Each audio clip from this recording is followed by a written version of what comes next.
Alright, welcome back ladies and gentlemen to our qualifiers for FSL Singapore, Malaysia and in Indonesia. I'm Spoot, he's Hungry, and we are here casting top 10 dinos versus Parabellum. Yeah, we are into the picks and bans phase, and by this point we already see 3 bans coming out from each side. It's going to be Aatrox, Caitlyn, and Ari banned out by top 10 dinos on blue.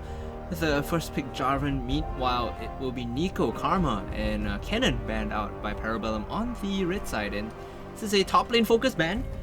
Surprisingly, none of those champions have been played by Urif. I think she's very much a fan of the Yorick in the top lane. Yorick is a... I think he's also pretty sleeper OP. He sleeper can be that 1-4, 1-3, 1 threat if he does get ahead. Right now we do see, you know, like the flavor of this tournament still holding through the Aatrox and the Nico bans. I think Ari as well is one of those tournament flavor champions, right? We saw a lot of Ari last week in the Thailand qualifiers. I think almost every team had someone that played Ari super proficiently. So either picked or banned. Picked or banned, right? Yeah. So this time it's no different as we see Lux and Morgana gonna be locked in here. Double skill shots, double bindings, and double trouble as well. Yeah, that's a bunch of CC already locked in for the side of Parabellum. Meanwhile, we have a Jarvan already showing for the side of top 10 dinos. Fun fact, I think Leonard was the one that told me during the Go Gamer cast that this IGNS Bubby is like a meme on Reddit. So it's a subreddit where like people misspell things and misspell names, like brand names. So at first I was pronouncing it as like a Bubby, and then Leonard was like, no, it's an actual like misspelling. Like it's a throwback or call out to that particular subreddit. Sounds familiar. Yeah. If you have the time, like in between the games, I'll show you the Reddit community. Meanwhile, Nautilus locked in, and Corki here, 9.16. Remember, Corki much weaker. Dead. Yeah, Corki is done and dusted. I don't think. Oh, okay. All right. Interesting. Right. Well, I mean, he's pretty weak right now, but it's certainly by no means unplayable. I think if you're still a adept Corki player, you can still make it work with your packages and stuff. I feel like in terms of the Corki Azir meta, Corki is so much weaker compared to Azir, right? It was Corki that it was people that felt Corki countered Azir pretty well as an open pick, so they started to pick up this champion. But now that the numbers have been nerfed, I think the value of the Corki is actually much more diminished. 9.16. No, Azir though, you're either going to take this Corki into the Lux or the Morgana, whoever ends up in the mid lane though. But on the side of Parabellum here, we do see the 80 carry focused bans coming through. Kaisa taken off the board. I won't be denied. Should be another 80 carry ban considering they already have Desire for themselves. Xayah Morgana not too bad of bot lane. Xayah Lux much less so, I would think.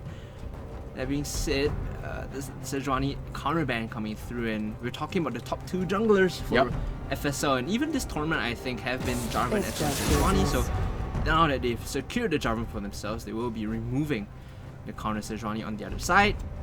Silver being banned out, like I said, because they have their own 80 carry. Gonna pinch out the pool for 80 carries here. Junglers and 80 carries being pinched out at the moment. Actually might see whether or not they go for a counter pick for the mid lane, or actually just picks the junglers here, save a counter pick for the last. What you could do against the Jarvan, in fact, I feel Skarner is actually a really good pick. Yeah, there you go. Because I was talking about this, there are 3 tier 1 junglers, right? Remember the first game of today I was talking about it? Jarvan, Sejuani, and Skarner. It's almost like they all do equally well into each other, but Skarner particularly so into the Jarvan, because when you're fighting on top of shrines, Jarvan just has 0 impact against you. Like, there's no way anyone duels you on the shrines.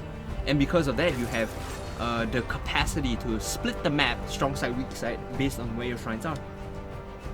Right, fair enough. But Xiona is this sort of niche pick that not many people try to go for, so if block hit here is actually pretty good on Xiona, I think I have no issues with him picking it up. But if he's just picking it up just to counter the Jarvan without any prior experience to it, I think that's something that is not going to work out very well in her favor. Alright, you're already locked in for Urif here. I'm not even surprised at this point. It's just like, well, okay, sure.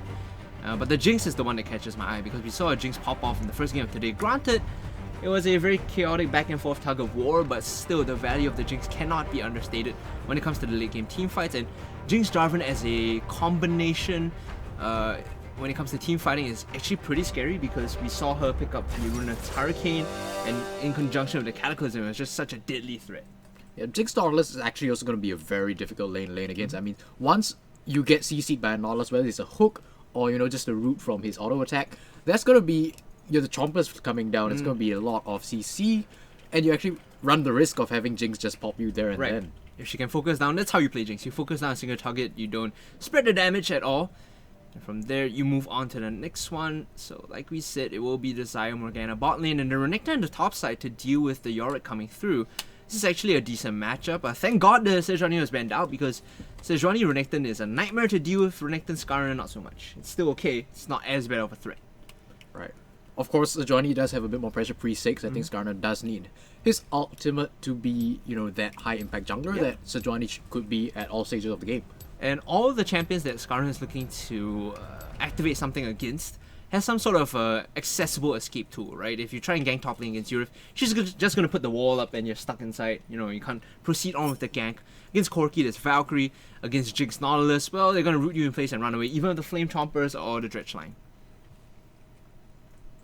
Right, at the moment. Let's talk a little bit about win conditions, right? I mean, Oh yeah, of course. if you have the Yorick, it obviously shows that you want to play the 1-4 or the 1-3-1. I mean, the rest of your team is actually pretty okay, just chilling out in the mid lane, just playing the 1-4. Right. So, yeah, I think that's one way you can actually play to win if you are on the side of top 10 DINO here. I think when we saw in Girl Gamer this Yorick pick that Yurif played was actually counterpicked by their opponents. It was the top laner of Asterix that actually played the Fiora into the Yorick and decimated that split pushing threat. I think it was Meo Knightsy that played the Fiora on the top side. They open picked it into the Yorick, right? And we're on the topic of 1-4. If the Renekton gets a hit, it's going to be the same situation like that. Yorick behind, can't really do all too much, doesn't have the presence that you want in these games. Yeah, think about Yorick is he does run the risk of, if he doesn't, ration the mana well enough, earlier on in the game you can run out of mana very quickly. yeah. And against a lane bully like Renekton, that can be pretty devastating to you. Who is a what you're trying to resourceless do. too, right? Yep. So the pressure now is on the cooldowns as opposed to the mana bar coming in. And we should rightfully talk about how during Girl Gamer it was top 10 dinos that placed second in a best of 3. They had a very up and down series. I think they started out behind, came back in the second game, and then beat, or rather lost to Asterix in the last game. And that's partly the reason why Asterix aren't playing in this tournament, is because the dates of Girl Gamer will be coinciding with FSL Elite. So I don't think there's any potential for them to proceed on, and as a result, why play qualifiers if you're not going to make it to the main event? So top 10 Dino, you say second place in Girl Gamer. Maybe the spiritual successor. Sure. For Asterix. I mean, so are we expecting them to come into this with a very strong showing, just instantly or knock everyone out, be the qualifying? If you look at the trends and patterns for the previous sort of FSL qualifiers, there's always been that one team, right, that comes in super hot and just wipes the floor of everyone. Top 10 Dinos could be that team, but I think the Singapore sort of level of play in terms of competition is still pretty much equal. There, it's close. It's not to the level of a Stomp, Okay. So we'll give them a bit of an advantage against Parabellum yeah. now. Alright, meanwhile on the other side, I think... Let's look at compositions. Default secondary win condition is definitely going to be able to make picks, but I think for the most part, the primary win condition is also weirdly to make picks because you have Skarner, Lux, and Morgana. Sure, you can kite backwards, but if you find a pick, you're good to go, you're golden, Yeah, there's a lot of CC, I think. Even if you're able to find a flank on Renekton and pick up a pick that way, I think that's something that you can do with this composition. Yeah.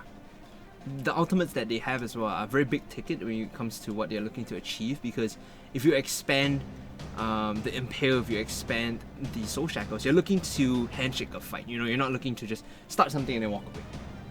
So when it comes to telegraphed ultimates, the side of Parabellum, a lot more telegraphed as opposed to their opponents. Right, not much in the way of interesting keystone picks. I think the most interesting one was maybe the fleet footwork on the Corki. Most Corki players would tend to take fleet footwork into range matchups. You only take Klepto if you're playing against melee. So the one I saw was Corki versus Sylas. The most picked keystone is going to be Kleptomancy, right? Corki into Sylas, Corki into Akali, you take Klepto because you proc it very quickly. But against ranged matchups, especially like against Lux, who might be looking to poke you out, fleet footwork sustain is actually much better. Lux right now, they're just gonna chill out in the base. Oh, shenanigans. Level 1 stack. Right, we haven't seen this in a while. Yeah, they're preparing against the, I think, counter invade coming through, but it's just going to be a ward on the Pixel Brush early to telegraph any early information. Meanwhile, in response, you saw Jinx looping around the bottom side of the river to get a ward down in the brush there as well. So, super afraid of early ganks or early invades coming through here. Yep, 5-man stack. Actually not gonna show up on that Pixel Brush ward. Oh, okay. So. Creeping into the mid lane brush, but the moment they step out, they're going to be Big spotted. Brain. Yeah, this is Big Brain, but the moment they step up, they're going to get spotted out, and there you go. Taking a detour, but eventually will get spotted out by that one Pixel Brush ward. A slightly smaller brain. Still though, they get the Raptor ward down, they get the rip-off ward down, and in response, their opponents will put one ward down Raptors as well. Right, Sophie there was actually just, pathing interestingly into, the enemy territory. So, that could have been, pretty Disastrous if she got caught out, yeah. yeah. Thankfully, did not get pressured out. Meanwhile, Renekton here on the top side is going to walk in and put a ward down in the blue buff. And this is super common against Jarvan. We see this so much. Not only do you want to spot if she does a 2-buff early gank timing, it also gives you information about how her camps are going to spawn out as the game goes on into the 2.5 minutes, 3-minute mark. Sure enough, it does actually just go for the double buff. So that ward has a lot of value, giving them information on where the Jarvan is. So right now, if you're Skarner, what you could do, a bit greedy, is you clear the bot half of your jungle. You straight up just walk in and take the Raptors if you want to. At the moment, it is warded, so she does know it's there. Across the map, though, we don't see much action. We're just gonna see Corki push up. Definitely just gonna get priority over the Lux for a moment. If you're Renekton, you back off here because you saw the Jarvan. There you go, the ping's down the Tribe. She knows. You saw the Jarvan coming through for the gank, and you will be able to escape this. Oh, a bit of a misplay coming through. The Flag and Drag was able to knock her out of the slice and dice. And Electrocute being procced was a good deal of damage back on the response. Yeah, now if you're the Renekton, you're about 200, 300 health. It's gonna be a bit more difficult to lane against this Yorick. Count the number of minions. It's gonna be pushing towards the Renekton, so a possible dive might be coming through as well. It's 2, 4, 5, 6 caster minions to the 3, right? So he has to be very careful about the positioning, but once more, Slice and Dice is out of danger. And we'll sit under the turret to anticipate the big wave crashing in. Right, Jarvan finally actually just gonna leave the top side alone, going for the Rifts couple. We might see both junglers meet in the river though. This is a problem because level 3 done on the Skarner already will not get spotted out by the Scry's Bloom. In fact, just barely dodging around it. The Bind there not going to connect either, and the Lucent Singularity will be used to push the Corki away from the escape route. Eventually we'll have to blow the Valkyrie, and that's a problem. Valkyrie is a high cost escape tool. Every time you use it, it's 80 mana down. It's a lot of your pull early on. Reduces the threat you have and the ability to clear the wave out. Right, at the moment, we are just not going to see much action at the moment. I think Jarvan is trying to prove me wrong so much, going for so many early ganks. Now trying to go for the...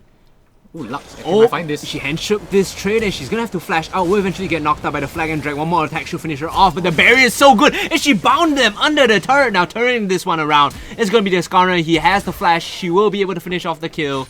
And that's a 2-for-1 trade, a great double binding coming through from Sophie under the turret. What an MVP play. That was a pretty good answer from the Skarner as well. Sees the gank happening, immediately pops up to attack the laner. Unfortunately, Sophie does lose her life. But at the end of the day, it is a 2-for-1 trade, 800 gold to the pocket of Parabellum. That's a sick play there coming through. She even baited out the chase with the barrier. They thought they could finish her off. And that bought so much time for Skarner to just path up and come in for the counter kill. Right at the moment, we're just gonna see more wards at the top side bush. I like this because we've seen Jarvan has been very happy in ganking right now, and with Lai pushing up this far, I think that's a pretty good ward to dissuade any potential ganks that Jarvan might try. It's not just the ward, it's the Skarner pathing up as well into the Tri-Brush. It will not get spotted out here. The ward will eventually fall, but because there was a big wave stacked up, they had to be very wary of the Jarvan coming up for the gank to punish the wave pushing up. Is able to get the Grom though, so that's gonna be a bit of an advantage over the blockhead. You say a bit, that is a 15 CS lead that's been picked up once this camp goes down, right? And this is largely because Jarvan has been spam ganking, like literally solo queue spam ganking lanes. Whereas Blockhead is comfortable just farming up and making her timings felt on the map. I mean, I like the spam ganking mentality. That's something that I like to do when I jungle. Oh man. But if you want to do that, at least make sure you go for the opportunities where you're sure it can work. So a good way to cover the weakness when you spam gank is you ward the side of the map that you're ganking in terms of jungle camps, right? Say you're ganking top side, you ward your Gromp and your blue when you gank top. So if they come in and steal, at least you can collab with your top laner because you have the lane prio. But if no one steals it, you just retreat back and take the camp. Seems like you're giving me tips for my solo queue right now, so thank you for that. Default advice, you're welcome. Alright. I'll take it. It's good advice nonetheless. I mean, Meanwhile, CS-wise, this Corki expected to get a lead early on, just largely because of the nature of this matchup. Even though the gank did come in, Bubby's gonna get the Scuttle Crab for herself with the Smite. This is a chilling Smite Jarvan. Normally you would see challenging Smite if it was a Conqueror Cinderhawk Jarvan to do damage, but just wants the burst damage up front with the Electrocute and the chilling Smite. yeah, you can tell this Jarvan really wants to go for those early ganks, picking up the Electrocute. Just showing that, hey, I'm gonna go very aggressive, I'm gonna jump on you and you're gonna die. Every time it's up, I'm just gonna try and proc it. Yeah, but unfortunately right now he's only got 1 assist. And it's already about 6 minutes in the game, so he's gonna fall off in damage just a little bit until she hits those items. Traditionally, you would have hit level 6 at 36 CS, but because she was down or camped, she did not hit level 6. We'll have to clear the Raptors first before she gets the level there. Instead, no Raptors to be found. We'll have to wait for the blue buff, in fact. Yeah, just putting off the timings on this Jarvan. Very good work Yeah. from Blockhead here, stealing away so many camps. I did say earlier taking the Grom was a bit of a small advantage, but when you take many camps, the advantage does build up. We see a fight in the top stage though. Oh, Maid of the Mist being used by Yurif here, but stuck inside the wall is Lai. She's gonna have to auto-attack it down. Not sure what the Maiden is gonna be doing here, as she's just gonna be cannon fodder for the Renekton to heal off of. Okay. Very low mana, like you said, didn't manage her resource bar well enough. Might just find herself being taken down. And yeah, here's what we were talking about, like you said, running low on mana at the moment, push in on the Renekton. Probably actually going to be forced to, back off and teleport back, so that's... If she wants the XP of a lane at least. Like what Lai is doing on the top side, bouncing the wave consistently against Yurif who is low on mana. Normally, you don't want to be full shoving that hard because then your opponents can come and punish you. But because Yurif has no mana, there's nothing much that they can do to even punish the Renekton. There's no CC coming through, there's no spells. He's able to bounce the wave off, but still doing a good job keeping up in CS is Yurif in the top side and Lema in the mid lane. So we didn't pay much attention to bot lane because it's just been a ping pong with the waves. Yep, and with this last camp, Jarvan should actually be hitting... Actually, no, doesn't hit level 6 either, so this is a huge timing advantage man. for the Skarner. Actually hit the level 6 mark about like a minute ago. Oh right, because she didn't even get any EXP with those repeated ganks. So Yep. normally if you do spam gank, you do get some EXP from either soaking or leeching minions in wave, but she didn't do that, so now we'll finally hit level 6 of the small raptors. Right, so now both junglers have level 6, but at the moment I think Skarner has the higher impact ultimate. So she is at the top side. We have to see whether or not she does decide to go for the gank. At the mid lane or the top lane, Corki obviously able to escape much easier. Look at the Skarner right now. Oh, hold Sure. on here. Bit of a dicey situation here, but the Skarner on the top side while taking the red buff did not activate the shrine. She's gonna activate this one now, so this signals that there's someone in the top half. If you're smart, you know that the jungler is in the top half, but when she was taking the red buff, she actually didn't activate it. Alright, as we can see over there, oh never mind. Straight in the mid lane, but nothing else gonna come of that. What I was trying to say was, true to your point, I think we saw Yorick on the minimap backing off from the Renekton the moment that Shrine was taken. Recent Singularity will be used to poke the Corki out, but good deal of damage in response. The rocket's actually pretty decent now that the Phage... Oh! Great rocket across the map! We'll find a kill from downtown! Out of nowhere, they secure the kill, and like I said, the sheen damage with the rockets, more than enough to chunk Sophie out. Didn't even see that coming because she had barrier, but opted not to use it, at least wasn't quick enough to use it in time. And those are the snipes that you really love to see from your Jinx player. Difficult now, trying to clear the wave out blockade, and we'll get the assistance from Blue, the Morgana coming in. Flank from Renekton will be spotted out because there is a control ward there, and a big one coming through to push the Renekton away means that Elema will control this brush for now. She did pay the tax. Look at the inventory, she did get a QSS, so this Skarner has a diminished impact when trying to gank the mid lane. Yep, at the moment as it stands, it's still a bit of a slow game. Only a few turret plays being traded back and forth, not many fights breaking out, just a few, small probing skirmishes. But other than that, I think the game state right now is pretty stable. Neither team really finding much of an advantage.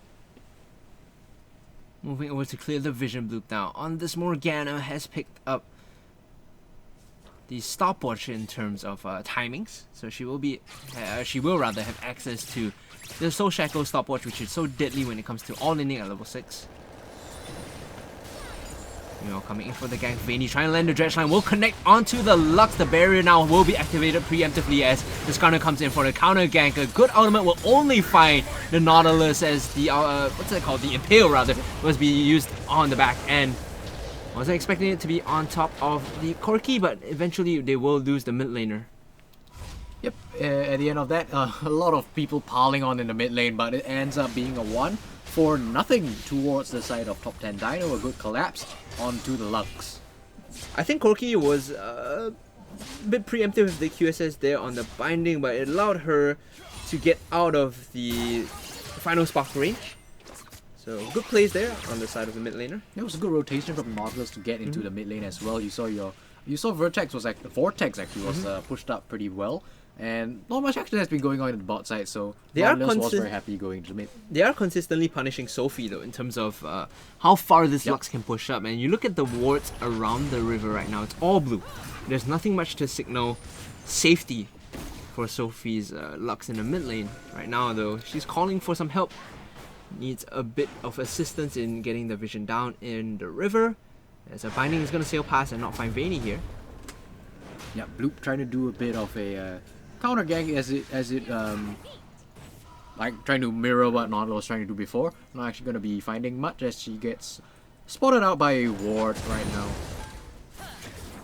I remember that early on in the game, the Impale cooldown is actually longer than QSS, so Enema isn't going to be too afraid pushing up as long as that item is up. Meanwhile, Yurif getting focused down. The Maid of the Mist not really doing all too much to stop Renekton from pushing up. Has to be careful because Flash is available for Renekton if she wants to go in for this fight. Yep, that's the threat when you're fighting against Renekton, isn't it? When you are this slow and pushing under turret. Oh man.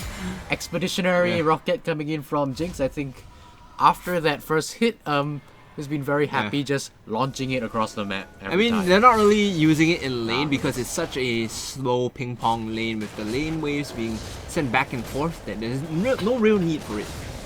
Yeah, both these compositions really are just okay, just, chilling out and farming, I think. At the moment, Parabellum has the composition that comes online slightly earlier when the first turret is really taken and people begin moving across the map. You can sort of punish people who step out of line. But that's the thing, right? Yep. It's a bit inflexible in the sense that all they're looking to do is make picks and punish people that overstep. So then the onus is on Parabellum to find these picks. If they don't do anything, they eventually do end up getting outscaled.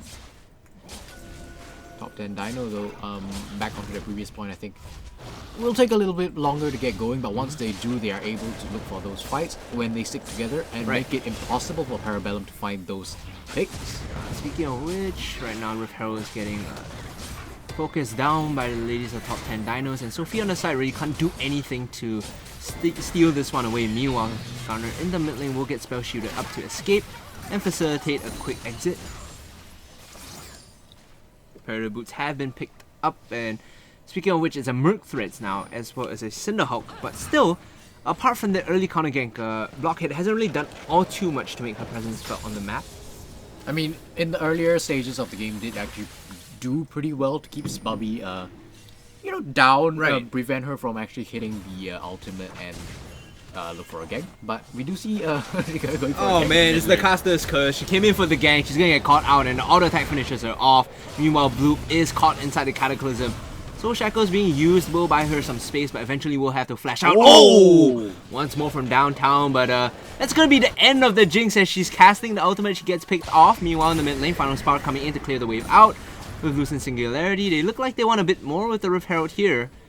The charge should be able to take it down to an 1/8 of its health as a couple more auto attacks will finish it off. A great double binding. We'll move them backwards, but meanwhile, diving in, Corki is still a bit more aggressive. I think just want to buy some space for the Rift Herald to get the second charge off. Great solo kill though in response from the Xayah in the bot lane.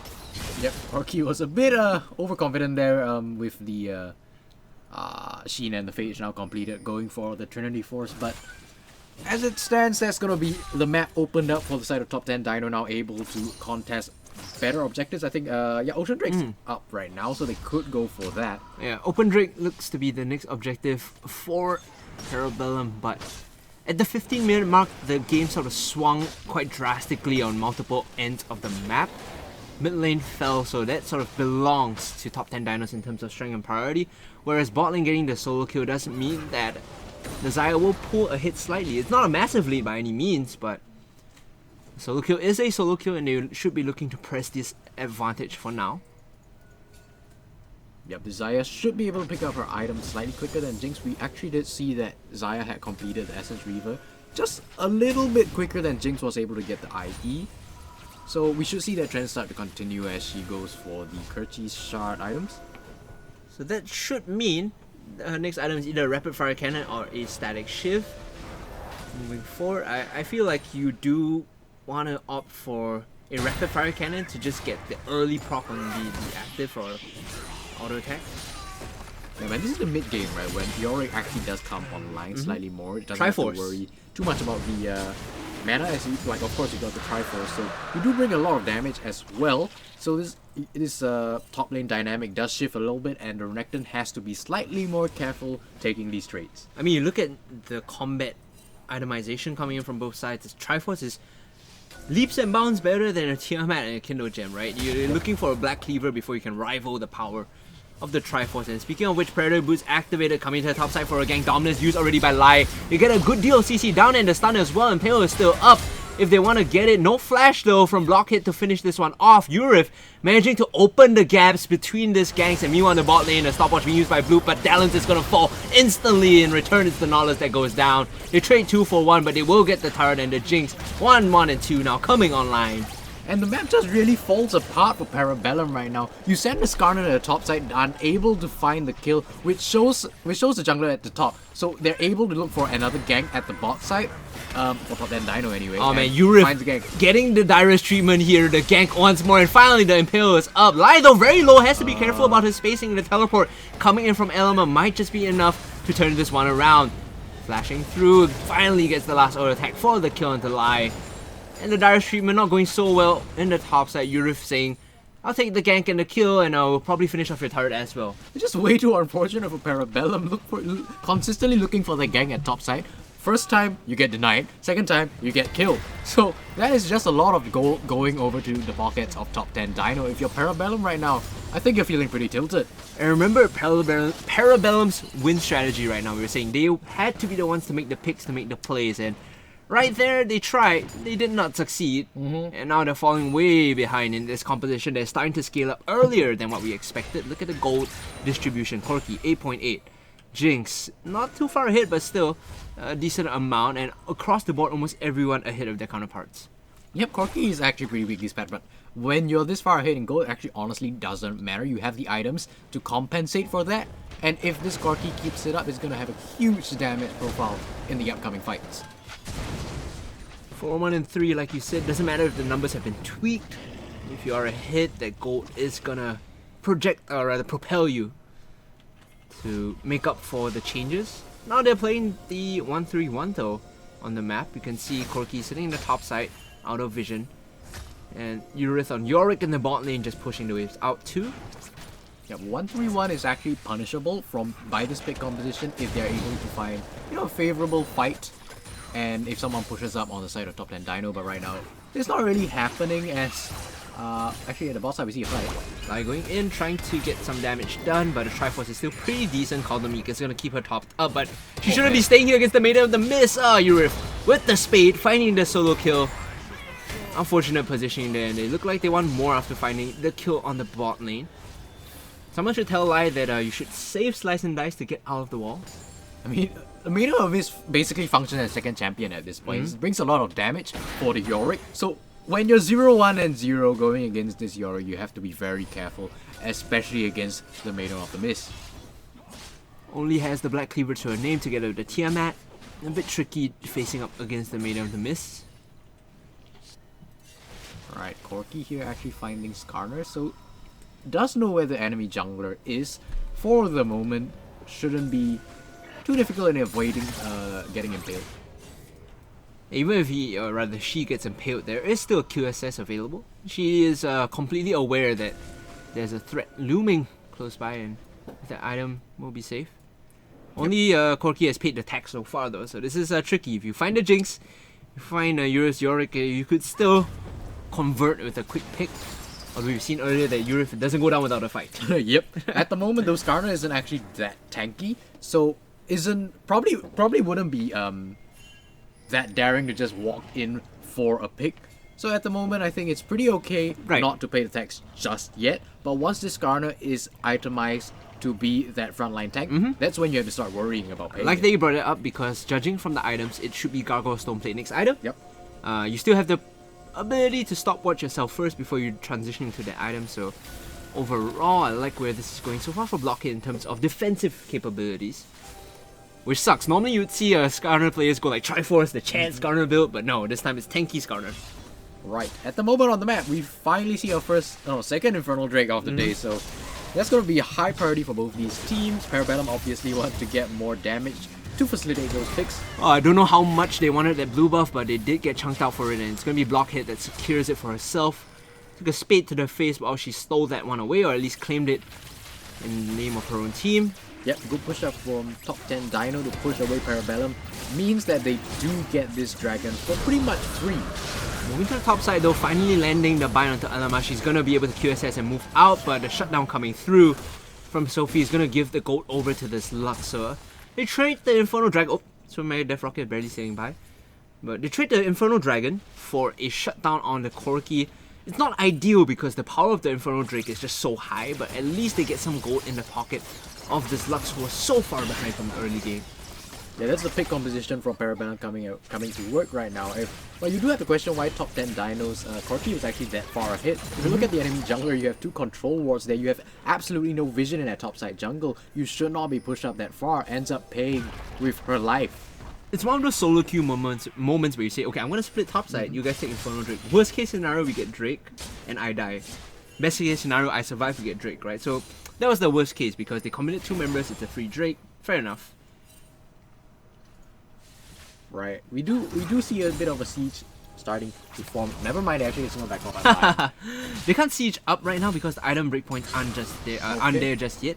Rapid Fire Cannon on Zarya is great, but the Lux is still missing Zhonya's Hourglass to walk up and start sieging, and they're waiting for the Gargoyle Stoneplate as well on the Skarner to prepare, the breakpoint to start sieging. Yeah, pretty healthy on the mid lane turret until then. Actually, no damage at all. No. Yeah. The Corki has been shoving up consistently, so we don't really expect there to be any chip damage from the Lux here. And finally, item breakpoints coming through from mid and jungle, like I called out, Zhonya's and Gargoyle Stoneplate. Alright, 131 really coming alive right now for top 10 Dino. I think they've been playing it for quite a while right now, but I think Corki with the Trinity Force and the Rapid Fire Cannon is going to start having that huge threat that Parabellum have to begin answering. And your 1-3 is actually pretty comfortable. Like, you don't have to worry about them hard engaging on you because your ADC already paid tax. She bought the QSS. And when it comes to holding the fort as 3, Jarvan Nautilus does a very good job in frontlining for Jinx to buy space, to buy time, so that you at least take a couple members down with you and get the resets. At the moment though, if you want to go for a try siege or pick, I think this is the moment where you can go for it because Jinx only has Inferno yet. She does not actually have the Runant yet, so does not have the AoE threat yet. We saw the nightmare of Runant's rockets into the Cataclysm. There was just boatloads of damage down. That's when the Jinx really comes online. Ta-da! Oh, okay, well, it's completed now. So there goes your window. You really have to respect the damage that this Jinx brings to the table right now. If you're Parabellum, and with this pick composition, you really have to question what's the best thing you can do right now. I feel like the window has closed. Like if I'm being brutally honest, the window has closed. They tried to make the play earlier on the top side of the Dyrus camps, didn't work out, and they tried to make a couple of plays happen in the mid lane proactively. To their credit, didn't work out either. So the window has closed right now. They're hoping for miracle picks with bindings from Lux and Morgana, and maybe transitioning into a man advantage play from there. So once again, it's a loose condition, right? If you're top 10 dinos, you don't get caught out by bindings, you should be able to close the game out pretty safely. But if you do overstep, you don't respect the bindings coming through, that's when question mark pings will start to appear. Yeah, we did see Corky overstep earlier, and she did get punished for it. So if that player was able to wake her up to that reality, I think if she plays it safer, we should not see a feasible way for Parabellum to get back into this game. Core, mid, and top laners are not above getting killed if they get caught by a binding. They're not that strong yet. The Jarvan perhaps so. No, Nautilus maybe too, but it's gonna be tricky if you catch up mid or top. Death's Dance is gonna be the next item in here for Urif in the bot lane as she's split pushing, and teleport is up for both top as well as the mid lane, so double TP advantage available. You know, Lai gonna tunnel in onto Urif here. Sees her, just backs off, is okay with that. We've approached a bit of the lull state in this game, and that's largely due to both teams just being content clearing the waves and hitting the item breakpoint. Oh, if you say that, they go for the Baron. Alright, so they snuck this one in by walking through a field of fog. They cleared all the vision out, but the Scryer's orb is going to see them, and it's going to stop them from attempting this Baron because they don't have the damage profile to finish this one off quick. They don't have the necessary mountain dragons or percentage health damage items to finish this one off quick. Yep, good on them for not trying to force it. I think right now we're in a bit of a lull state because of the 1-3-1 and the Jinx not being, that far online. Sure, you have the Runans, you have the IE, but you really want 3 items or more before you look for those fights. So once Vortex hits those items, I want to see top 10 Dino go for fights like these. Well, not really like these, but... Lai moving in with the Slice and Dice, managing to get away from the wall, and this is the ideal situation now. Remember, there's no tier 1 Urif having to flash away, but a counter flash coming through. A great Ruthless Predator to lock Urif in place, and that's a solo kill from Lai, chasing her all the way down from the Dragon Pit. And meanwhile, this opens up mid lane to begin sieging up. Remember, it's still pretty healthy, and the wave clear coming through from Vortex might be enough to guarantee that that wave goes down. There you go. Runan missiles will finish and make short work of it. But still, a solo kill buys some space in the bot side. Yep, while that fight and the bot side was happening, top 10 Dino actually did start up the Baron, which allowed Parabellum to get the inside track on that mid lane turret. Inside track once available once more as they start sieging up. Mid tier 1 will eventually fall, and now they're looking towards inner and thinking wise or better against it and backing off now. I think they want to reset here and prioritize the Ocean Dragon. They should get it no problem really at this moment. Binding almost hitting and slicing across the wall of the Ruthless Predator. I think Lai overcommitted just a little bit here. She has to walk out.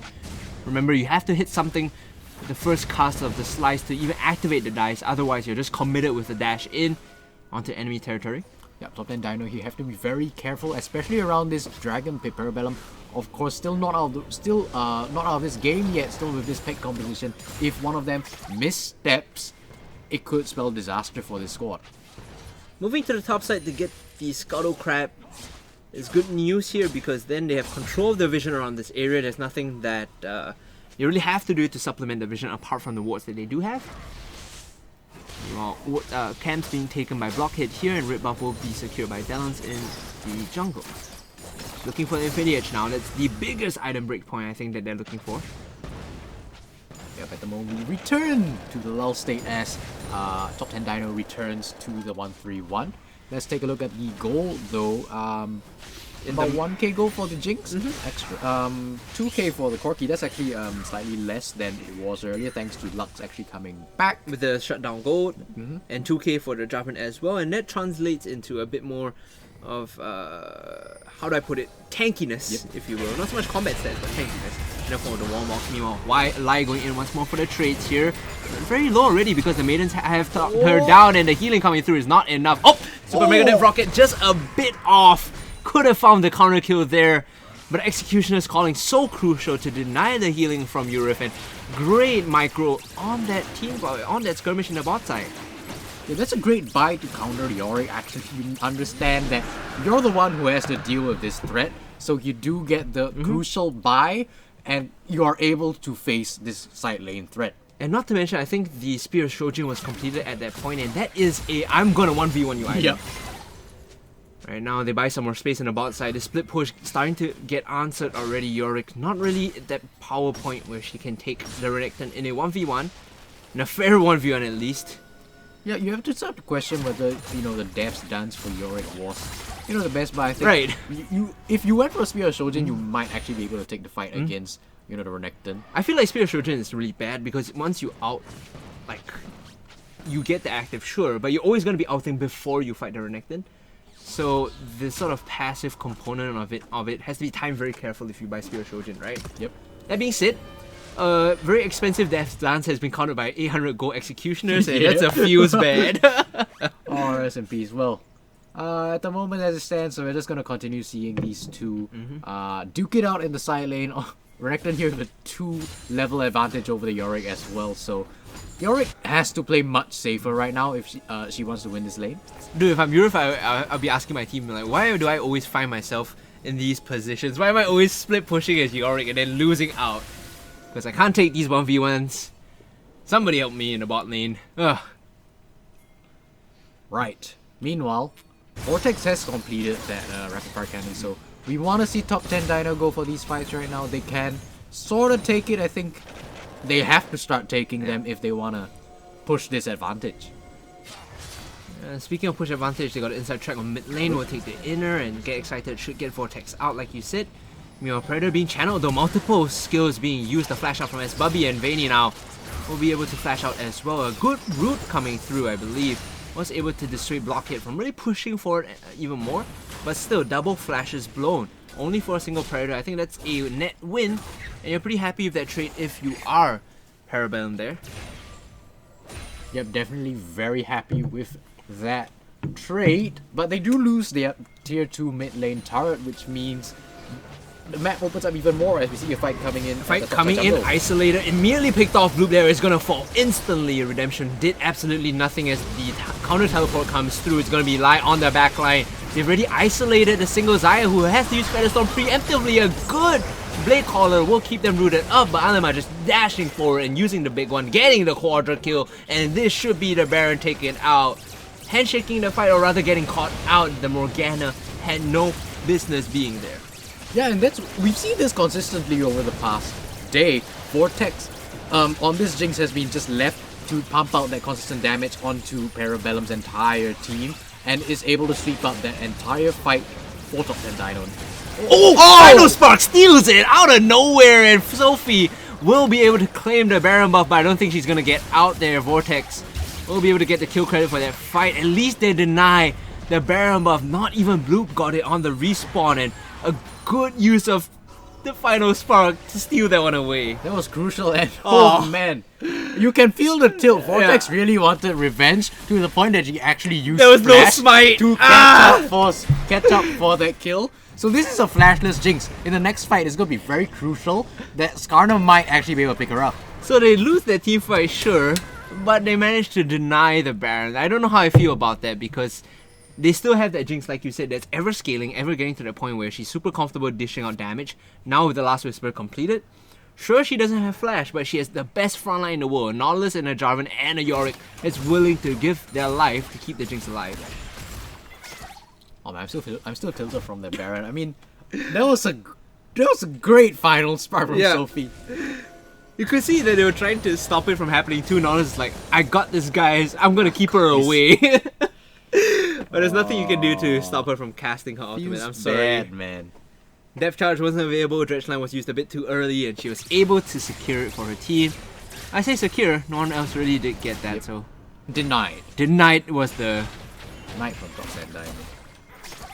Alright, so with that, if top 10 DINO actually managed to find the Baron, I think this game would have been in a much different state right now. Oh yeah. But as it stands, we're going back into a lull state once again. 7k goal lead, still pretty good, but most of the goal is concentrated on the Jarvan and the Corki. Remember that the Corki did pick up the Quadra earlier. Now finishing up the Mercurial Scimitar. Yeah, Jinx definitely does need a bit more gold to get going before she is able to take these fights. In the meantime, we do see a reversion back to the 1-3-1. Yorick just shoveling that tower to death. Elder is up right now, 35 minutes in. Yeah, but take a look at the wards right now. It's in Parabellum's firm grasp, about 5 wards in that river, so it's going to be very difficult for top 10 DINO to hear them all and try to sneak it away. The dangerous part is checking into like Lux and Morgana, because you don't ever want to walk up to a brush when the danger of a binding is there. Thankfully though, no one was there waiting for them and they managed to clear all the vision out, so the vision reverts back in favor of top 10 Dinos. They get a couple good wards all around. It's going to be the nature of this Elder Drake contest for a while. Both teams can just jostle for vision. Jostle for vision indeed. Meanwhile, we do see Yorick still in the top side. If Parabellum screws up an engage or, pulls Renekton too far too quickly, we can see that top side tower go down in favor of top 10 Dinos. I don't like this randomized omen coming in from Urif. I think Yorick doesn't necessarily need that. Sure, you have a couple of members on the opposite side doing crit damage, but for the most part, your job now is to just push and survive against Renekton. Like, heck, even Warmogs would have been a decent item here. I feel like Warmogs would have been fine. Just straight up tankiness or even a Thornmail, to deny the damage. Hold on here, a lot of damage being put down onto the Nautilus. He's getting focused down. The Skarner will find a kill, but meanwhile, Elder Drake will go the way of S-Bubby. She's going to get there for her team as 4 members are currently holding on to the Elder Drake buff, and Urif is left all on her lonesome on the top side, just shoving and shoveling down onto the top inhibitor turret. They will find the structure, and Urif will just back off. And that's what we are talking about, right? You lose your support in the Nautilus for the Elder Dragon on 4 members and the topside turret going down to Urith. This is a huge worth trade for the side of top 10 Dino, now sporting about a 9k gold lead. If all chat was a thing, you'd straight up, like, this is so cute, type / worth in that all chat, because you gladly give your support over for that trade. Overall, we do see a bit of a questionable communication from Parabellum pulling away the Renekton, but overall top 10 Dino are working pretty well. Let's go see their squad. Oh, Cataclysm onto 2, now Elema coming in for the damage, immediately blows up the Morgana and an immediate Mercurial Scimitar as well. Where is this damage coming from? They have to back out, block it now, barely dodging away from the zap coming through. S-Bubby still hunting for more, has to be careful of the Blade Collar on the back end. Lai dashing onto Elema, she teleported into the base. There's a good deal of damage down. This Corki is massive at this point, 10, 2, and 3. Now looking to finish this game off, I believe, as Urif is teleporting in with the Maiden of the Mist. Absolutely huge from this Corki. We talked about in Champion Select questioning this pick, but it's been showing up huge for the side of top 10 Dino. Gonna pick up a few more kills, just adding the KDA before they end the game. Thunderstorm coming in. The root is not enough. They're going straight for the Nexus. A blade to the throat. A double kill for Alaman to get the game now. Proceeding forward in the tournament is top 10 Dino as the runner-up for Girl Gamer Singapore, showing up in dominant form in the first game for today. Not only showing up as a cohesive unit, but also mechanically, each player, I think, Elema. Oh man. Right. So the thing is, I have a friend who's named the same thing, so I'm getting very confused right now. I'll give it to you, fine. But what I'm trying to say is that damage coming from that Corki was absolutely huge and instrumental in why they were able to find that last victory, which allowed them to end the game. Yeah, I think the Corki, Elema did come up big today, and we were criticizing the Corki pick a little bit, but early on you could see the value of that pick against the Lux, which is consistently shoving up. There was literally no chip damage on mid-tier 1 for a long period of time, and they had full mid prior the whole way. So moving into next game of the winner's bracket, I think that's where you start to think about how you counter out top 10 Dinos if you're going up against them, right? Do you ban away the Yorick? Do you ban away the Corki? Or do you just play your own game and try to outbest them with your own draft? So the reason why the Corki was able to get this far ahead was because I think the Jarvan came in to punish the Lux very strongly very early on in the game. So I think Corki wasn't actually the problem. I think if you're able to mitigate those sorts of ganks that top 10 Dino have shown that they like to pull off, you should come in with a better standing in the game. Maybe just don't pick a default losing lane like Lux with 0 prior. Probably. Yeah. But with that, guys, we will be going for a short break. When we come back, the next series, the next best of one at least, will be in the lower bracket as we see Onyx Esports going up against Enchantress. But for now, go for a short break. We'll see you back on stream.